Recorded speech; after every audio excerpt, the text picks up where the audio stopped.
y a des parcours bien tracés, et puis il y a ceux qui obligent à s'adapter et à grandir plus vite que prévu.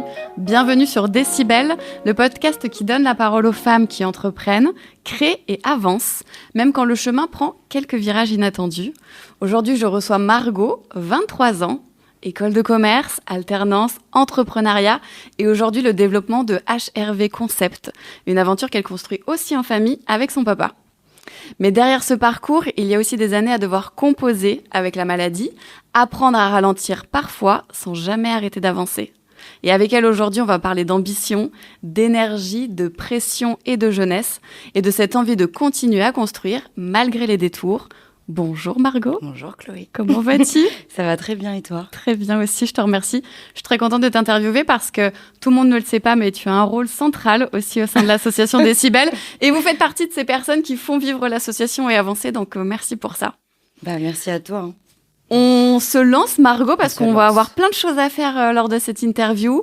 La petite chose qui a introduit le podcast, c'est d'avoir un objet symbolique exactement. Qu'est-ce que tu nous as apporté et pourquoi tu nous l'as apporté ? Alors, j'ai apporté ce petit collier, qui a l'air hyper simple comme ça, mais en fait, c'est un collier avec une petite photo à l'intérieur. Oh. C'est la photo de mon grand-père, D'accord. parce que c'est une des personnes qui m'a le plus inspirée et à qui j'aimerais expliquer tout ce que j'ai pu faire et la personne que j'aimerais qu'il soit le plus fier de moi. Donc comme ça, je l'amène partout. Oh, trop chouette. Tu le portes au quotidien ? Je le porte pas parce que j'ai trop peur de le perdre, Ouais, mais je je l'ai comprends. toujours dans mon sac à main pour qu'il soit là à chaque fois que je vais quelque part. Je trouve que c'est Voilà. un bel objet et des belles valeurs. Je suis également très famille et je comprends ce que tu dis et déjà l'émotion qu'on pourrait avoir dans tes yeux, donc j'arrête de te regarder parce que... Merci pour ce bel objet symbolique.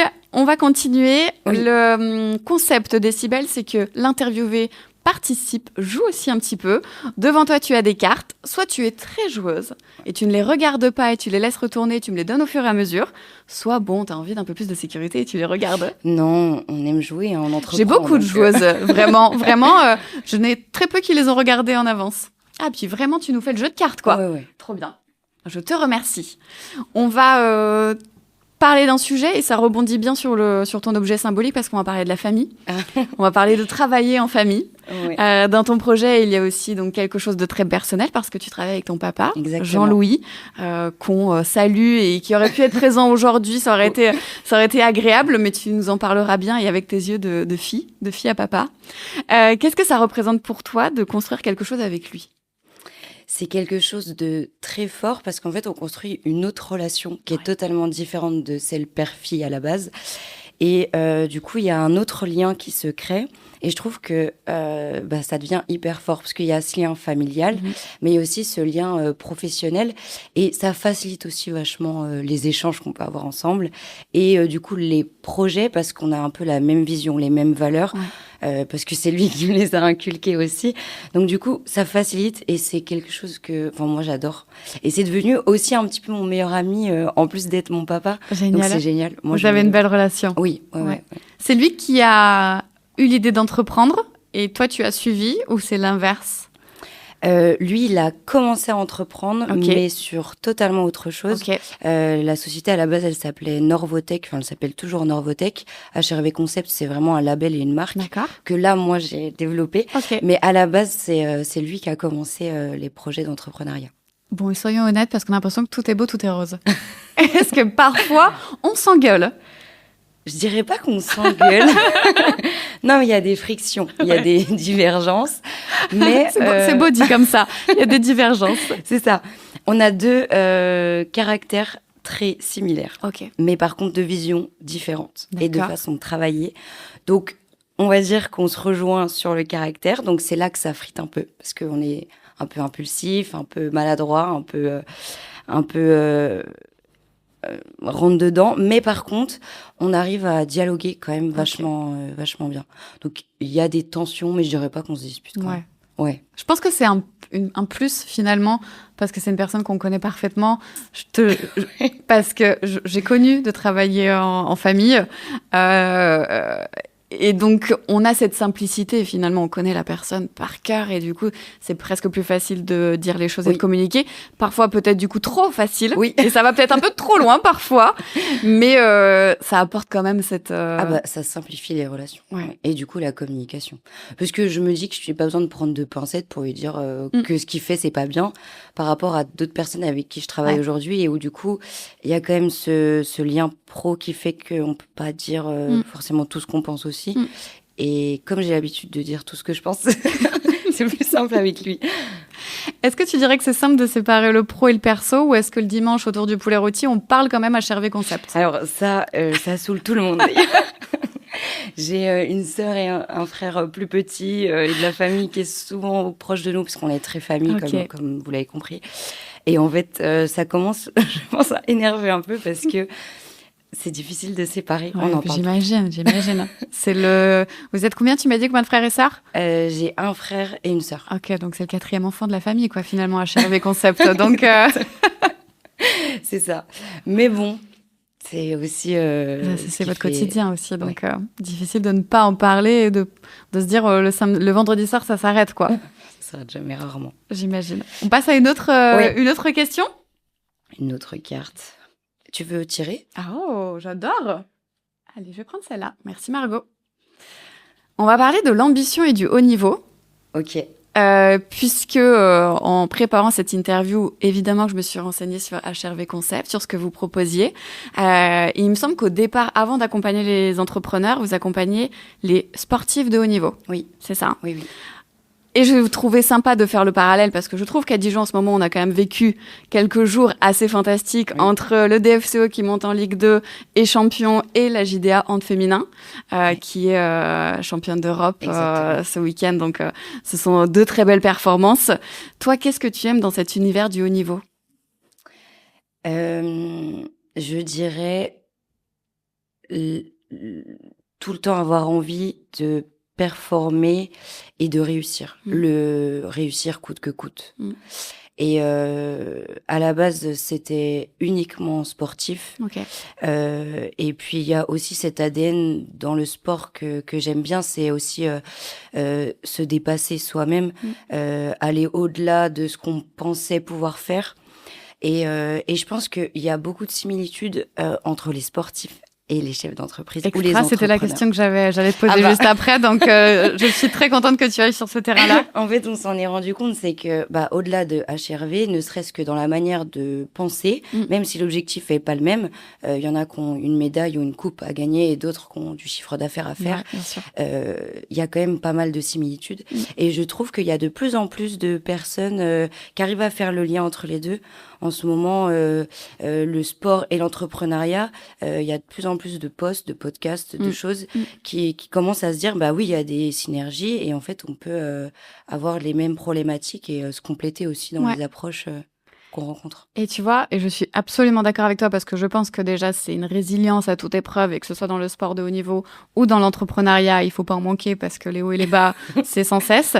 Et je trouve même, si on va plus loin sur le sujet, c'est que finalement, le sportif de haut niveau peut devenir un entrepreneur parce qu'aujourd'hui, on voit plein de sportifs de haut niveau très connus qui développent des business à côté, parce que je pense qu'ils ont ce mental câblé comme ça. Et aujourd'hui, il y a des entrepreneurs qui deviennent très sportifs, sans parler de sport de haut niveau, mais très sportifs pour le dépassement de soi, pour aussi, je pense, pour s'échapper un peu et se vider la tête. Mais je trouve qu'il y a un vrai parallèle sur ces 2 domaines, finalement, qui sont le sport de haut niveau et l'entrepreneuriat. Énormément. J'ai accompagné des sportifs en plus bas âge, donc 13-18 ans, qui sont du coup encore collège-lycée. Et j'ai fait pas mal d'interventions avec eux, justement, sur les réseaux sociaux et sur... comment passer d'un sportif à une vie pro future, parce que c'est aussi une de leurs interrogations, c'est ok, le sport c'est bien, mais qu'est-ce qui se passera après si jamais ça ne marche pas pour moi, si jamais j'ai envie de faire autre chose, tout simplement. Et puis les retraites aussi très tôt, parfois, dans certains... le sport, ça commence très jeune généralement, mais ça peut se terminer aussi très jeune. Et en fait, je leur disais qu'ils se rendent pas compte de toutes les compétences qu'ils développent en tant que sportifs et qui peuvent se caler en fait dans le monde de l'entreprise, et qu'aujourd'hui, ils sont autonomes la plupart dans leurs entraînements, même s'il y a toujours les fédés, il y a toujours les entraîneurs. Mais en fait, ils sont aussi hyper autonomes, c'est-à-dire que ils doivent savoir quoi faire, quoi manger, comment s'entraîner, comment dormir. Et en fait, c'est un peu aussi la vie d'un chef d'entreprise, c'est automatiser toute leur vie, toutes les tâches, tout. Ouais, je suis à beaucoup de 100% d'accord avec toi. Et tu vois, je m'étais dit, si un jour je deviens présidente de la République, c'est une blague, mais c'est de se dire que tous les matins pour moi, dans tous les établissements scolaires, ça devrait commencer par 30 minutes de mouvement, 30 minutes d'activité physique. Tu vois, quelque chose qui met en mouvement, tu peux rarement faire la gueule après une séance de sport, tellement ça te stimule et ça t'apporte ces hormones du bonheur et du bien-être. Et je pense que c'est un très bon complément entre l'apprentissage et le sport, en tout cas le mouvement. Je pense que c'est pour ça qu'il y a encore beaucoup d'EPS au collège-lycée, parce qu'ils savent aussi que c'est un moyen de s'évader pour les élèves. Complètement.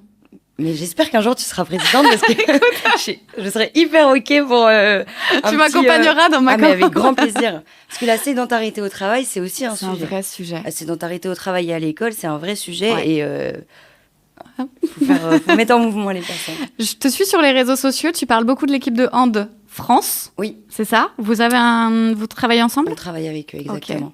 Okay. On travaille à la base avec Pierre Terzi, donc qui était préparateur au sein de l'équipe de France et qui du coup continue à les suivre et du coup avec nous. Donc oui, on les suit, la JDA également et puis plein d'autres athlètes après, triathlètes, un peu tous les sports possibles parce que la performance elle est partout. Ouais. On en parlera un peu, il y a une carte qui est vraiment dédiée à votre... Non, simplement parce que pour l'instant, on se demande ce que fait HRV. Mais oui, et voilà, et il y a une carte qui est dédiée à ça, donc un peu de patience. Okay. Ça arrive, et je veux bien justement que tu me donnes une autre carte, s'il te plaît. Ce serait beau que ça soit celle-là qui arrive. Tu penses ? Écoute, est-ce que les choses peuvent être très bien faites ? Est-ce que celle-là ? Il faut changer. Merci. On parle de la génération On gère tout. Tu es une jeune chef d'entreprise, on l'a dit, tu as 23 ans Margot, même si je t'avoue que ça se voit très peu. J'ai l'impression que ta génération, notre génération, on va la confondre, elle doit tout gérer très vite. Les études, le travail, projet pro, santé, et puis tu ne diras pas le contraire, la vie perso. Et souvent, on a une énorme pression de réussite parce que peut-être que les réseaux sociaux... Enfin, je vais pas faire ma vieille en disant ça. Ah si, mais si, on peut y aller. C'est-à-dire qu'on a l'impression qu'avec les réseaux sociaux, tout est facile, tout va très vite, qu'on peut gagner des millions facilement. En 2 minutes. En 2 minutes. Ouais, grâce à une vidéo explicative. Voilà, on peut lancer une formation en ligne, on peut tout faire. Et que la réalité, elle est parfois tout autre. Et je pense que là aussi, où les personnes qui n'ont pas ce recul peuvent très mal le vivre et comprendre qu'il faut que la réussite ne se fait pas comme ça. Toi, est-ce que tu as l'impression d'être toujours forte et productive et qu'il faut avancer coûte que coûte ? Ou est-ce que tu as un peu ce recul, justement, de te dire les choses, elles vont se faire dans un timing qui devra être ce timing-là, finalement ? Je pense qu'au début, et comme toutes les personnes qui ont sûrement commencé, c'est ce truc de faut y aller, quoi. Ouais. À un moment donné, de toute façon, si on se lance pas. J'ai entendu une phrase hier, c'est quand on s'assoit, on se dit pas, je vais essayer de m'asseoir sur la chaise. On s'assoit. Donc, je vais pas essayer d'entreprendre, j'entreprends. Mais c'est vrai que les réseaux sociaux, et alors que je suis jeune et que je les utilise, je les utilise bien quotidiennement, je les trouve horribles parce que c'est quelque chose qu'on va embellir. On met ce qu'on veut, on écrit ce qu'on veut, on poste ce qu'on veut. Aujourd'hui, je pense que quelqu'un qui me suit sur les réseaux, à part il y a 2-3 semaines où j'ai parlé un peu plus de qui j'étais, personne se douterait de ce qui se passe en back-off, en fait. Bien sûr. Et ça, c'est pour tout le monde. Entrepreneur ou juste personne lambda. Aujourd'hui, on se compare sur le physique, sur le mental, sur la vie de couple, les enfants. Ils ont tous l'air merveilleux, très bien éduqués. Exactement. Mais en fait, il faut pas oublier que les réseaux, on poste ce qu'on veut à un moment où on le décide et on écrit absolument tout ce qu'on veut. Ouais, c'est bien de le rappeler. Je sais pas si c'est vraiment le meilleur comparateur du coup. Et puis je pense que la pression, on se la met nous-mêmes. Du coup, par rapport à ça. Et la génération jeune, on gère tout. Je pense que c'est surtout une génération qui veut aller hyper vite et qui veut tout avoir tout de suite. La frustration, on l'a pas trop connue. Exactement. Et en fait, on aimerait avoir une entreprise qui marche super bien, pas faire trop d'heures parce qu'on veut à côté une vie sociale avec des amis, une famille, et manger bien et faire du sport. Et alors, je dis pas que c'est pas possible. Hein. Je dis juste que je pense qu'il y a certaines choses qui prennent plus de temps que d'autres et qu'il faut savoir peut-être voir un peu plus loin sur la durée, surtout sur certains axes, comme l'entrepreneuriat. Puis arrêter de se comparer aussi. Aller à son rythme, chaque personne. Ça, c'est un vrai défi. T'arrives, toi, aujourd'hui, à te dire, je vais à mon propre rythme et je me compare pas à une autre entrepreneur qui pourrait avoir mon âge, qui pourrait être... En fait, j'ai été obligée de le faire. On en parlera, mais je sais. Je sais. Oui, du coup, j'ai été obligée de le faire. Donc, puis au final, c'est peut-être mieux. On peut tout gérer, mais sans aller trop vite. Oui. Tu vois ? C'est de l'organisationnel. Complètement. Beaucoup. Allez, on y va ? Nouvelle carte. En fait, il y a certains sujets, du coup, que j'aurais peut-être dû choisir pour pouvoir... Regarde, c'est la carte qu'on aurait voulu avoir juste avant. Ah, purée, elle HRV Concept. C'est le nom de votre entreprise. Tu la développes, on en parlait avec ton papa, mais vous avez aussi une équipe et tu nous en parleras. Comment tu présenterais justement le projet à quelqu'un qui ne le connaît pas ? Alors, HRV Concept, on a mis en place tout ce qu'on a pu faire dans le sport de haut niveau via la data du bien-être.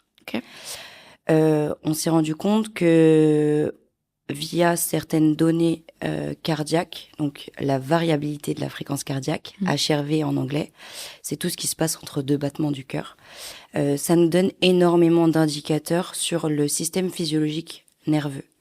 Donc ça va être une balance entre ton stress et ta récupération. Et donc à la base, on pensait que c'était uniquement sportif, c'est-à-dire comment ils peuvent récupérer et comment ils gèrent la pression de l'entraînement.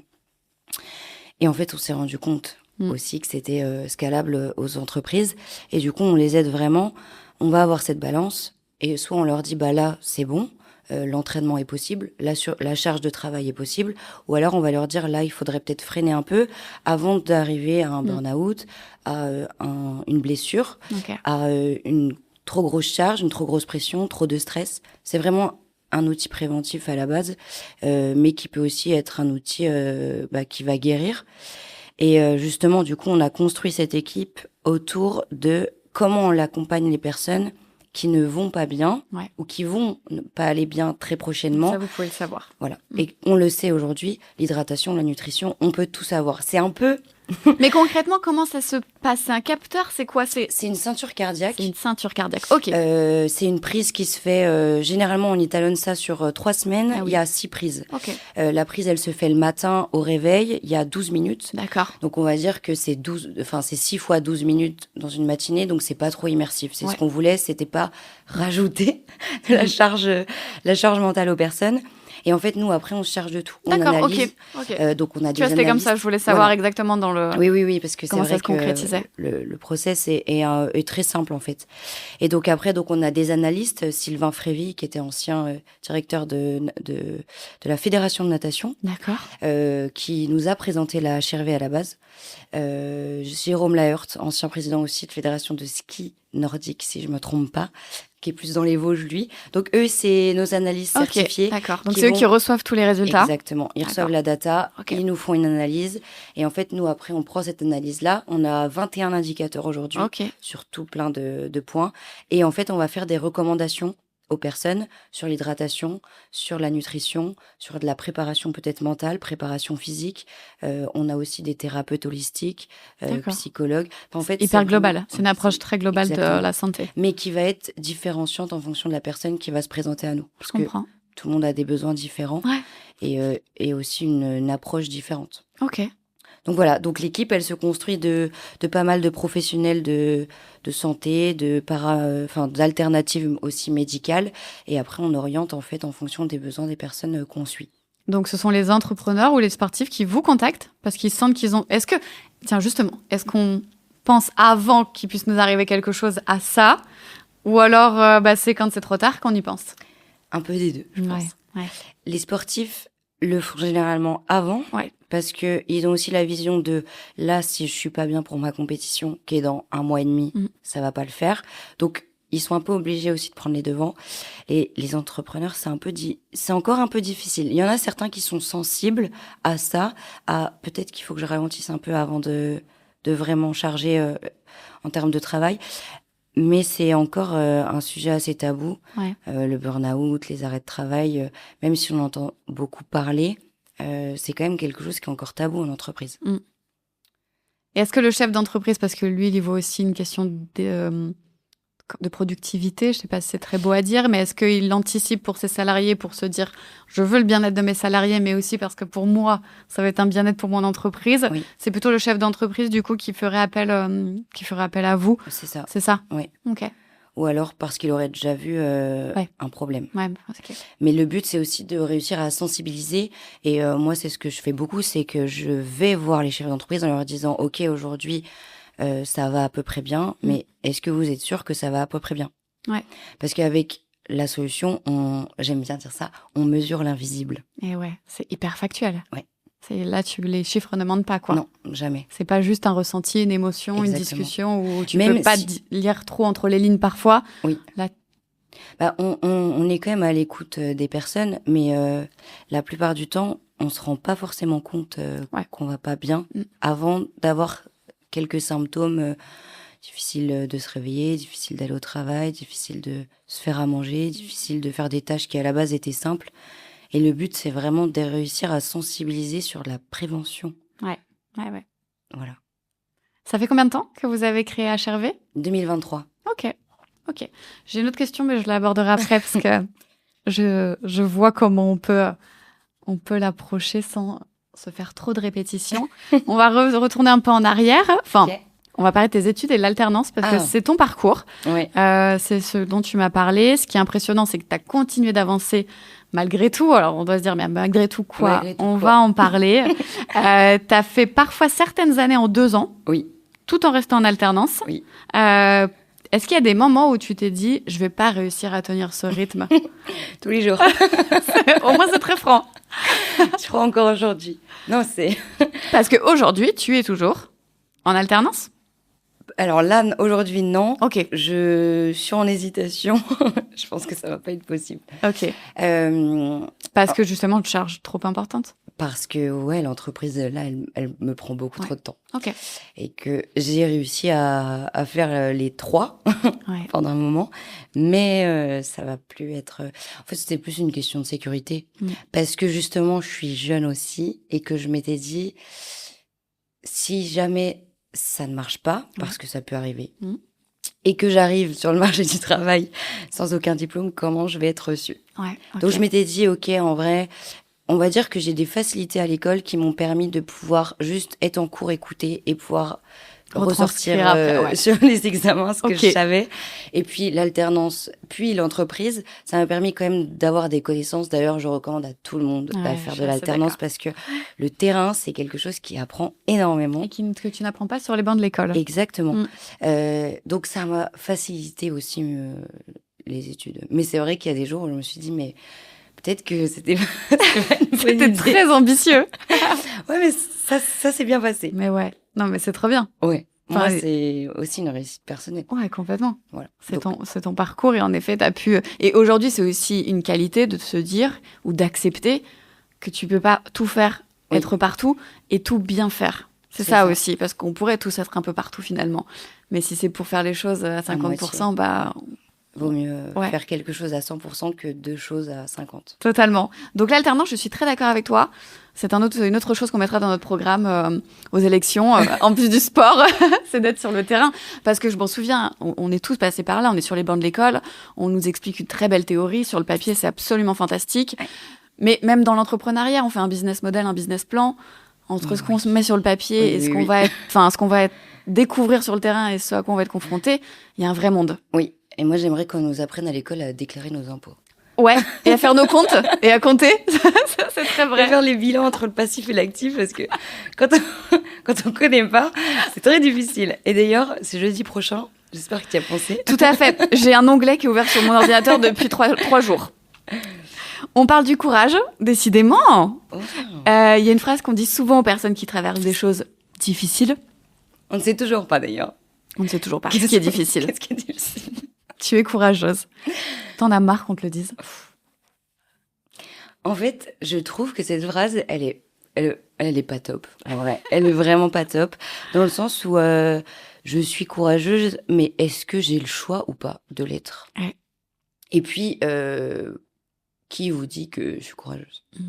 Ça se trouve, là, comme on disait tout à l'heure, on est sur des réseaux, etc. On est tous sourires, mais ça se trouve, je vais sortir de l'interview et je vais avoir mon masse de personnes qui ne va pas bien du tout. Enfin, on ne sait pas ce que les gens vivent. On pense savoir ce que les gens vivent, bien sûr. mais tu es courageuse. Et peut-être qu'on se cache un peu derrière ça aussi quand on est une personne extérieure. Oui. De dire t'es courageuse, c'est un peu facile, finalement. Ouais. C'est un compliment qu'on donne aux gens qui vivent des choses difficiles ou pas, qui font des choses qu'on trouve peut-être incroyables, mais ouais, j'aime pas trop. T'aimes pas ça? J'aime pas non, mais on a bien compris, Margot. On te le dira pas. Je veux pas avoir affaire à toi. Non, mais après, c'est gentil. Je sais. Non, mais je comprends. Mais je savais pourquoi je te posais cette question. Parce que je pense qu'en effet, c'est pas toujours la phrase à dire. Bah oui, puis le courage, c'est subjectif, quoi. Avancer autrement? Ah! Donc, on disait que tu faisais partie de ces personnes qui ont dû apprendre très tôt à avancer autrement. On a parlé des études, de comment tu as dû gérer les choses. Depuis plusieurs années, tu es confrontée à des problèmes de santé importants, ce qui parfois t'oblige à être malheureusement hospitalisée quelques jours. Est-ce qu'il y a des moments où tu t'es dit « Ok, là, ma vie, elle ne va plus ressembler à celle que j'avais imaginée peut-être à 18 ans ou à 15 ans, je ne sais pas, quand tu as déjà eu ces problèmes de santé, mais... Je pense que dès le début, moi, j'ai commencé à être malade, j'avais 16 ans. Okay. C'était début de ma terminale. Et puis, quand tu te rends compte qu'il y a les cours qui avancent, il y a le bac qui avance et que tu es hospitalisé presque 1 semaine et demie par mois, voire 2 semaines, et que du coup, il faut s'organiser autrement, apprendre autrement. Tu peux pas sortir parce que la fatigue, c'est trop. Tu peux pas boire parce que... Tu n'as juste pas le droit. Je me suis dit, OK, il va falloir que si ça perdure, parce qu'au début, je m'étais dit que ça allait pas durer. Okay. Et au final, on est 7 ans après, c'est toujours là. Années plus tard, il va falloir s'organiser autrement, compiler autrement et juste avancer différemment. Mais avancer quand même. Hein. On le disait parce que j'ai eu quelques interviewés qui ont eu aussi des parcours, à leur façon, avec parfois des épreuves. On dit souvent qu'on ressort encore plus fort de tout ça et que presque, alors c'est pas très heureux de le dire comme ça, mais presque c'est un plus d'avoir presque vécu ça. Je mets des presque partout parce que je le nuance un peu parce qu'on n'aimerait jamais être confronté à des problèmes de santé, mais des fois ça nous fait voir du coup ailleurs, plus loin et avoir une autre force de caractère et voir les choses différemment. Et peut-être que, tu vas me dire si c'est vrai ou faux, est-ce que HRV Concept est venu en lien avec tes problèmes de santé? Ah bah, il est carrément en lien. Voilà. Il y a une phrase que j'ai dite dans un de mes posts il y a pas très longtemps parce qu'au début j'aimais pas trop communiquer sur mes problèmes de santé, je trouvais ça personnel et puis je déteste la pitié. Okay. C'est que aujourd'hui moi je suis totalement impuissante face à les différentes pathologies que j'ai, à part prendre les traitements et essayer d'avoir un rythme de vie correct, je peux absolument rien faire. Ouais. Et du coup, je trouvais ça dommage en ayant un outil qui permet de prévenir tout ce qui va pouvoir toucher à la santé mentale, en fait, et qui après peut se décliner. Enfin, tout ce qui est stress, burn-out, ça peut amener à des pathologies somatiques qui seraient possiblement irréversibles après. Et du coup, je trouve ça dommage qu'on n'agisse pas là-dessus. C'est un levier qu'on pourrait actionner pour soi-même, prendre soin de soi, en fait, pour éviter derrière de se retrouver dans une situation où on serait impuissant face à des problèmes de santé qui arrivent de problèmes de bien-être qui pourraient être réglés, évités, et du coup, c'est aussi une des visions et c'est aussi ce qui donne du sens à tout ce que je fais aujourd'hui. Encore une. Merci. On va parler de la Margot qu'on ne voit pas. Celle qui est chez elle, en intimité. Purée, on a dit que du coup, sur les réseaux, on n'avait pas le droit de la donner, celle-là. On parle beaucoup de courage, même si c'est un mot... Non, mais j'accepte que tu le dises. Le travail et le parcours. Mais dans la vie de tous les jours, en intimité, tu es comment? Franchement, je pense que je suis comme ça. Je suis quelqu'un de très entière et je pense que ce qu'on a là, c'est ce qu'on a partout, à peu près. Ouais. À part peut-être les médecins diront peut-être le contraire parce que du coup je suis dans une autre dynamique. Mais en vrai, je suis comme ça dans la vraie vie. On me le reproche des fois. Peut-être que tu devrais être plus professionnel. Il y a des personnes avec qui tu peux pas parler comme tu parlerais à un ami. Mais si. Moi, j'adore la proximité avec les gens. Je suis quelqu'un de très solaire, etc. J'adore parler, j'adore. Et du coup, je vois pas pourquoi il faudrait se brider parce qu'il y a avoir un certain une double statut. Personnalité, quoi. Une personnalité pro, une personnalité perso. Non. C'est bien. Au moins, ce serait pas un reproche qu'on pourra me faire où j'aurais pas été moi-même. Ouais. Je suis moi-même 100%. Et souvent, on signe avec quelqu'un un contrat ou autre pour la personne. Mais oui. Des fois, presque plus que pour le produit en lui-même ou le service en lui-même. Ah bah.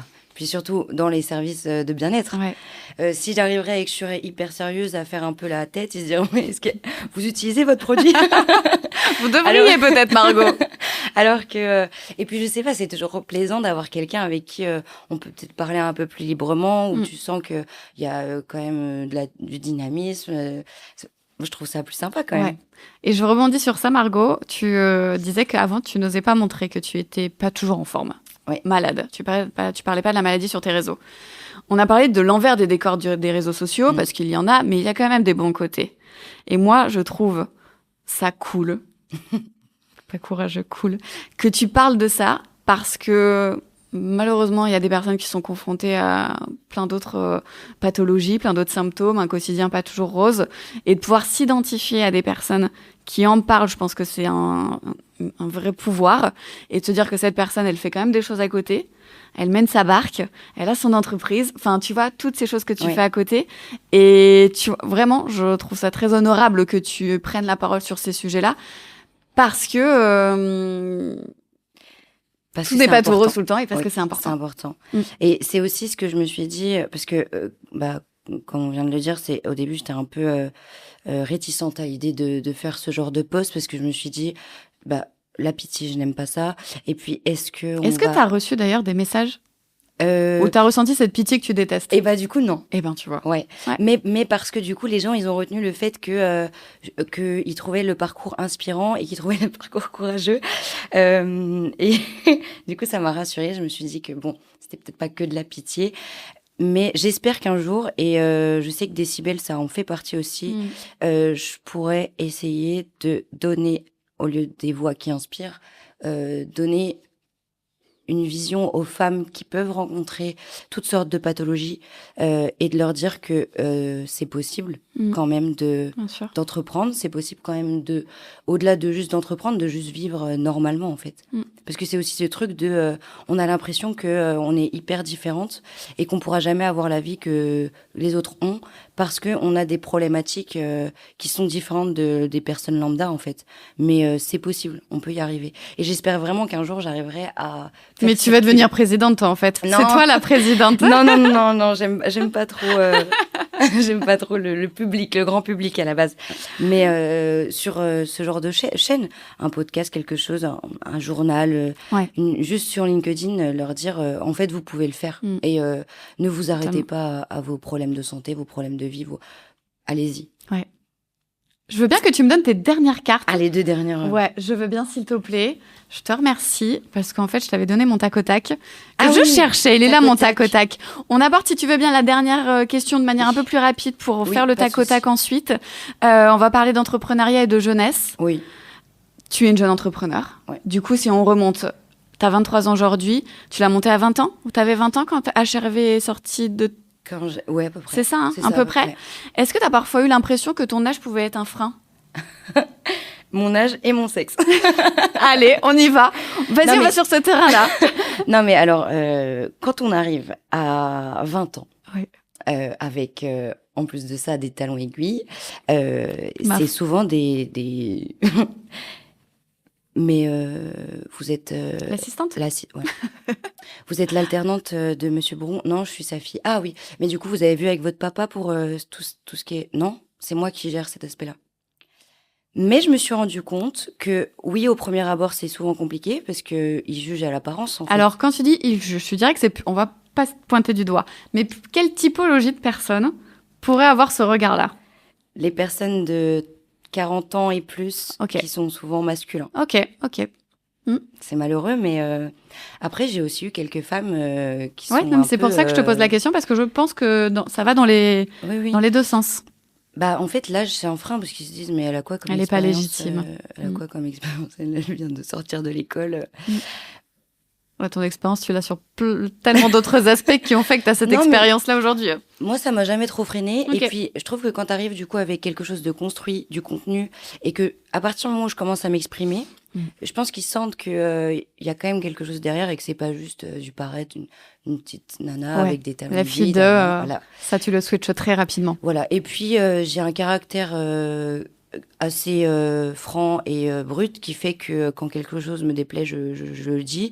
Donc j'ai eu des remarques, mais t'as vu avec ton papa ça, il est d'accord, mais j'ai pas besoin qu'il soit d'accord, c'est moi qui gère ça. Donc là juste voilà, ça va se passer comme ça. J'adorerais t'avoir en rendez-vous, Margot, j'adorerais. Je sais pas si vous Après ça se passe bien, j'ai pas le conflit, je suis très chill. Et puis les prises de tête, je pense que ça sert à rien. On est bien d'accord. On passe au tac au tac. Ouais. Allez, trop bien. Ce qui te rend la plus fière aujourd'hui ? D'être là. Un moment où tu t'es dit, ok, je suis plus forte que ce que je le pensais. Dans un lit d'hôpital. Ce qui te fait du bien dans tes journées compliquées ? Les discussions très profondes le soir. Une chose que tu relativises beaucoup plus qu'avant ? La charge mentale. Tu es plus café pour tenir ou playlist motivante ? Café et ensuite une playlist. Et si ton énergie aujourd'hui avait une couleur, ce serait laquelle ? Un orange chaud mais très vif. J'adore. Question finale, Margot. J'avais envie de finir par ça. Si tu pouvais parler à la Margot d'il y a quelques années, celle qui était en plein milieu de toutes ces épreuves, j'imagine à 16 ans, quand tu mets un pied là-dedans et que c'était pas prévu, clairement pas prévu, tu lui dirais quoi aujourd'hui ? Je lui dirais de demander de l'aide, que tout ne peut pas se faire toute seule. Et je lui dirais aussi d'être patiente parce que les choses vont prendre du sens à un moment donné. On peut retenir cette phrase, s'il vous plaît. Vous venez d'écouter Décibel, un podcast, ou en tout cas un épisode qui nous rappelle qu'on peut être jeune, encore en construction et déjà avoir énormément de choses à raconter et un sacré tempérament. C'était pas écrit, mais je le rajoute après l'interview. Entre entrepreneuriat, ambition, travail en famille et parcours de vie, Margot nous montre qu'il n'y a pas qu'une seule façon de faire les choses et d'avancer, qu'on peut apprendre autrement, construire à son rythme et transformer les obstacles en énergie. Alors merci Margot pour cet échange très enrichissant. Je sais qu'après il y a toujours les petits montages pour faire les avant-premières ou les mini-capsules sur les réseaux sociaux. Je pense qu'avec toi il y en aura quelques-unes parce qu'il y a eu des très bons moments. Et je vous dis à très vite pour un nouvel épisode Décibel.